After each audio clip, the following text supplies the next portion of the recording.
Hello viewers, இது உங்கள் அறுசுவை அப்டேட்.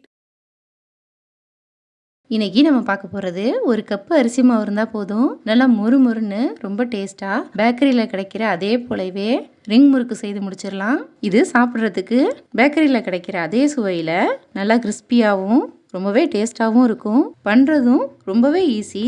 இது எல்லோருமே விரும்பி சாப்பிடுவாங்க. வாங்க இது எப்படி பண்ணுறதுன்னு பார்க்கலாம். இதுக்கு ஒரு பேன் எடுத்திருக்கேன். அதை ஸ்டவ்வில் வச்சுட்டு இதில் ஒரு கப்பு தண்ணி சேர்த்துக்கோங்க. நம்ம எந்த கப்பில் மாவு அளக்கிறோமோ அதே கப்பில் ஒரு கப்பு சேர்த்துக்கோங்க. இப்போது இதில் அரை டீஸ்பூன் மிளகாய்த்தூள் சேர்த்துக்கோங்க. இது கூட 1/4 டீஸ்பூன் பெருங்காயத்தூள் சேர்த்துக்கோங்க.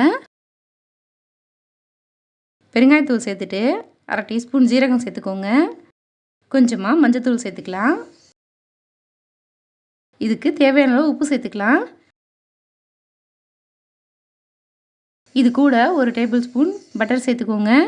நீங்கள் பட்டருக்கு பதிலாக நெய் அல்லது குக்கிங் ஆயில் கூட சேர்த்துக்கலாம்.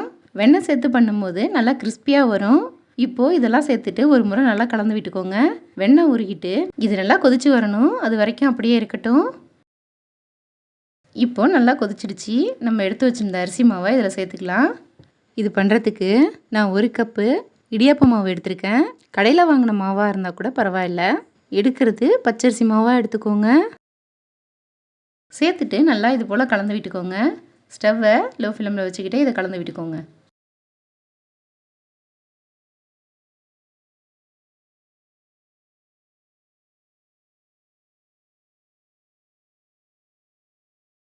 இப்போது இது எல்லாத்தையும் ஒரு முறை நல்லா கலந்து விட்டுக்கோங்க.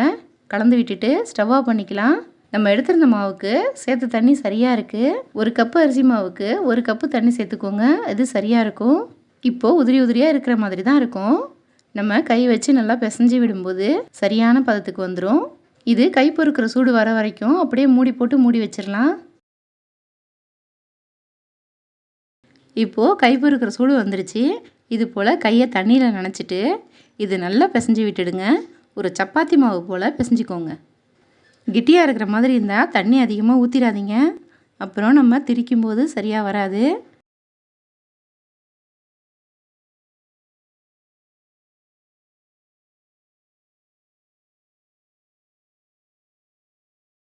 இப்போது நல்லா பிசைஞ்சிட்டு வந்துட்டேன். நம்ம பிசைஞ்சு எடுத்த மாவு இந்த அளவுக்கு சாஃப்டாக இருக்குது பாருங்கள். இதில் தண்ணி எதுவுமே சேர்க்கல. நம்ம முதல்ல சேர்த்த தண்ணியும் இந்த மாவும் சரியாக இருக்குது. இப்போது இதுலேருந்து சின்னதாக மாவு எடுத்துக்கோங்க. மாவு அப்பப்போ எடுத்துகிட்டு ஒரு மூடி போட்டு மூடி வச்சுருங்க. மாவு காயாமல் இருக்கிறதுக்கு சப்பாத்தி கட்டையில் வச்சு இது போல் லைட்டாக உருட்டி எடுத்துக்கோங்க. ரொம்ப மெல்லிசாவும் இல்லாமல் ரொம்ப குண்டாகவும் இல்லாமல் மீடியமாக உருட்டி எடுத்துக்கோங்க.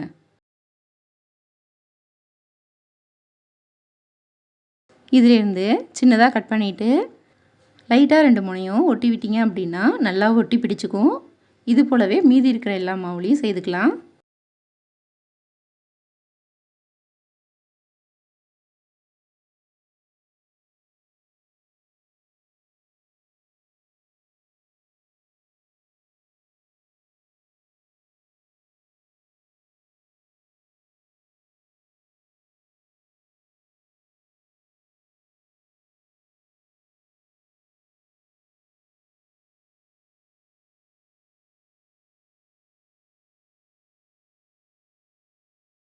இப்போது எல்லா மாவுலையும் இது போலவே ரெடி பண்ணி வச்சுட்டேன். இதை பொரிச்சு எடுக்கிறதுக்கு இதுக்கு தேவையான அளவு எண்ணெயை கடாயில் ஊற்றி நல்லா சூடு பண்ணிக்கோங்க. எண்ணெய் நல்லா சூடானதும் ஸ்டவ்வை மீடியம் ஃப்ளேமில் வச்சுக்கிட்டு இதுலேருந்து கொஞ்சம் கொஞ்சமாக பரவலாக சேர்த்துக்கோங்க.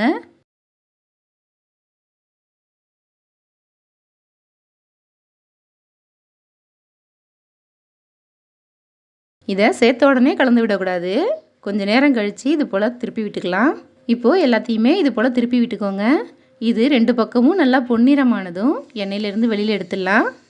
இப்போது எண்ணெயோட சலசலப்பெல்லாம் அடங்கி நல்லா கிறிஸ்பியாக ஆகிடுச்சு. இதை எண்ணெயிலேருந்து வெளியில் எடுத்துடலாம்.